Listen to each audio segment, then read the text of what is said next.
Hello बच्चों, कैसे हैं आप। इस वीडियो में हम करने वाले हैं चैप्टर नंबर 3 साइंस का कक्षा 8 का। इससे पहले मैंने 2 लेसन अपलोड कर दिए हैं। अगर आपने नहीं देखे तो ज़रूर देखें, डिस्क्रिप्शन में आपको लिंक मिल जाएगी, वहाँ से जाकर आप देख सकते हैं। तो बच्चों, इस वीडियो में हम 3rd लेसन करने वाले हैं और बढ़िया तरीके से इसके क्वेश्चन आंसर करेंगे और आपको एक एक क्वेश्चन जो है समझ में भी आ जाएगा। तो चलिए बच्चों, शुरू करते हैं। वीडियो को लाइक और चैनल सब्सक्राइब जरूर कर दें। तो प्यारे बच्चों, सबसे पहले आपको पुस्तक में देखने के लिए मिलेगा पहला प्रश्न, कुछ रेशे संश्लेषित क्यों होते हैं। रेशे आप जानते हैं, जैसे हम कपड़ा है, कपड़े का अगर धागा निकालें तो धागे को भी यदि हम उसमें देखें तो बारीक बारीक तंतु होते हैं, उन्हीं को हम रेशे कहते हैं। ठीक है बच्चों, कुछ रेशे होते हैं मानव निर्मित जो लोगों के द्वारा बनाए जाते हैं, मानव निर्मित, और कुछ होते हैं जो है प्राकृतिक होते हैं, याद रखना। ठीक है, आपसे कहा गया है कुछ रेशे संश्लेषित, मतलब कुछ रेशे संश्लेषित क्यों कहलाते हैं। तो इसका सही आंसर लिखना है, कुछ रेशे संश्लेषित इसलिए कहलाते हैं क्योंकि ये मनुष्यों द्वारा बनाए जाते हैं, सिंथेटिक होते हैं, मानव निर्मित यानी संश्लेषित रेशे। ठीक है बच्चों, अगला क्वेश्चन आपको पुस्तक में देखने के लिए मिलेगा, सही उत्तर पर सही का चिन्ह लगाइए। ठीक है, देखो, रेयोन एक संश्लेषित रेशा नहीं है। रेयोन एक संश्लेषित रेशा नहीं है क्योंकि इसे काष्ठ लुगदी से प्राप्त किया जाता है और काष्ठ लुगदी जो है प्राकृतिक है, याद रखना।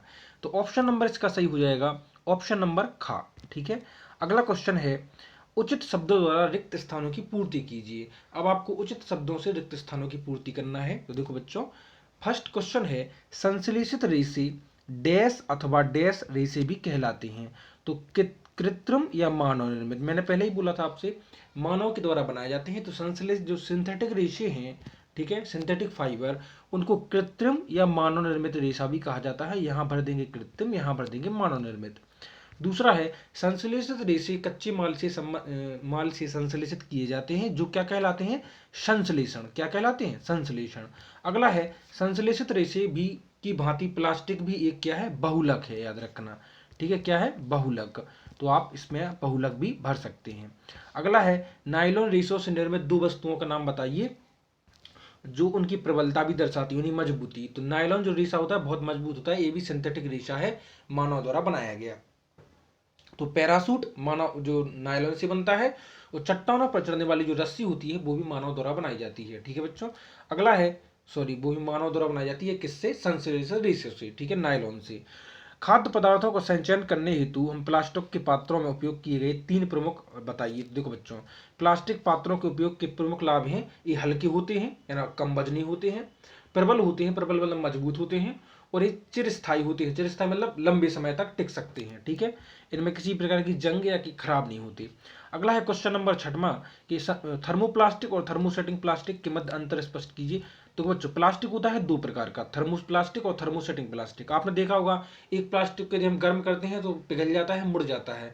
वो एक प्लास्टिक गर्म करने पर कुछ नहीं होता, जैसे कि कुकर का हत्ता है ना, जिसमें चाय बना जाती है, वो हत्ता है, काले कलर का, देखा होगा, पकड़ने के लिए लगा रहता है, वो गर्म हो जाता है लेकिन पिघलता नहीं है। ठीक है बच्चों, गर्म भी बहुत कम होता है। तो देखो बच्चों, थर्मोप्लास्टिक क्या है, यह ऐसा प्लास्टिक है जो गर्म करने पर आसानी से मुड़ता नहीं है, सरलता पूर्वक विकृत हो जाता है। थर्मोसेटिंग प्लास्टिक, जैसे पेन है, आपकी पेन को आप गर्म करेंगे तुरंत मुड़ जाएगी। ठीक है, तो वो थर्मोप्लास्टिक है।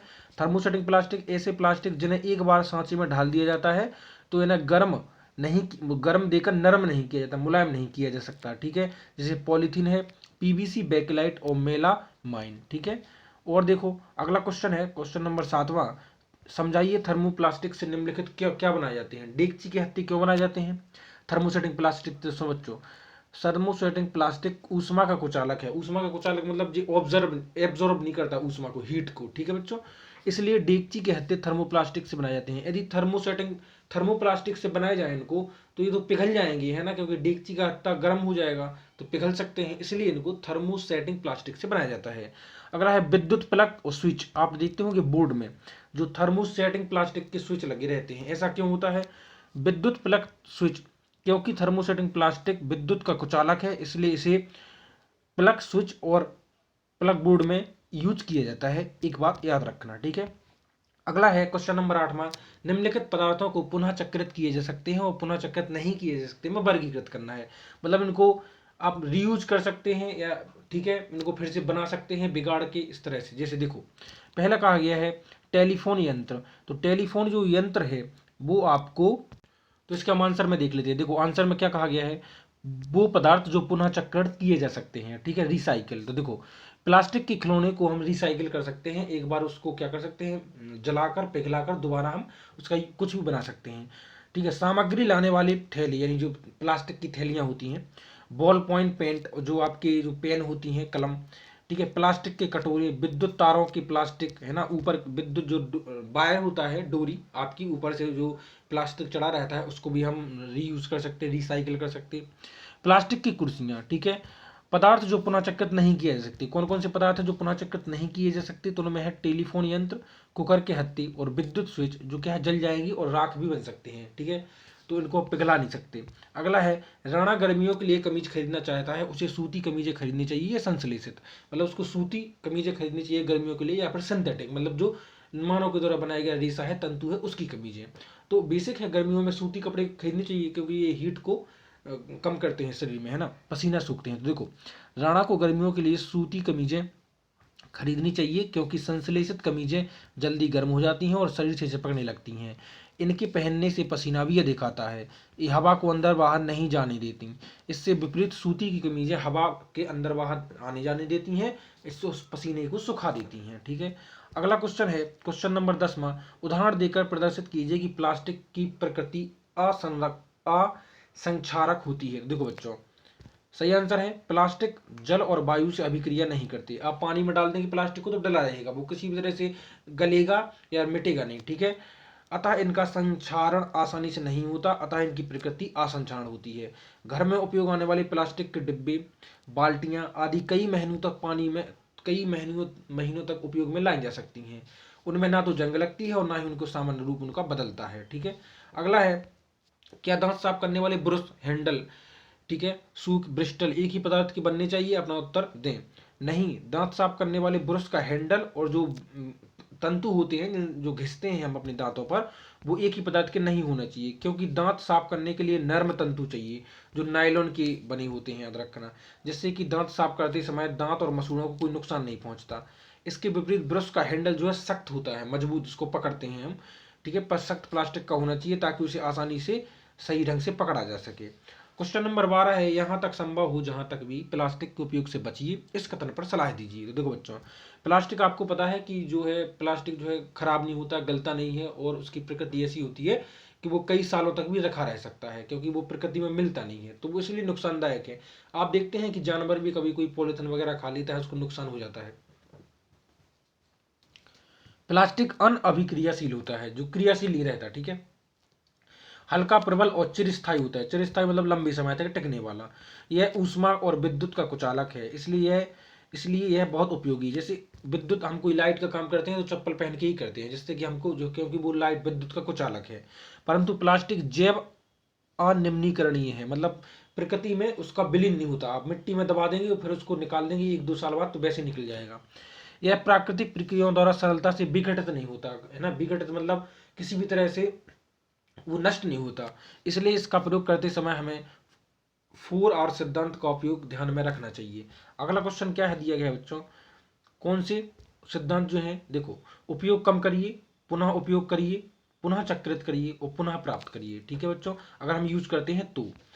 अब है कॉलम ए के पदों को कॉलम बी में दिए गए वाक्यों से सही खंड से मिलाना है। देखो बच्चों, पहला है आपका पॉलिएस्टर, तो पॉलिएस्टर को आप मिला देंगे किससे, ऑप्शन नंबर डी, कपड़े में आसानी से बल नहीं पड़ते पॉलिएस्टर के तंतु में।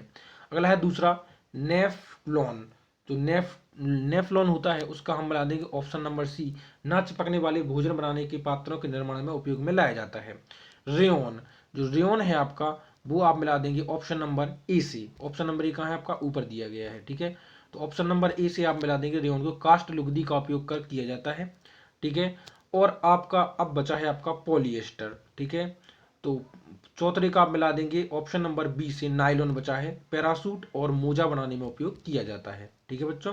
14 क्वेश्चन है, संश्लेषित रेशे का औद्योगिक निर्माण वास्तव में वनों के संरक्षण में सहायक हो रहा है, संरक्षण में इसका टिप्पणी बताना है आपको। तो देखो बच्चों, संश्लेषित रेशों का पौधों और जंतुओं से प्राप्त नहीं किया जा सकता।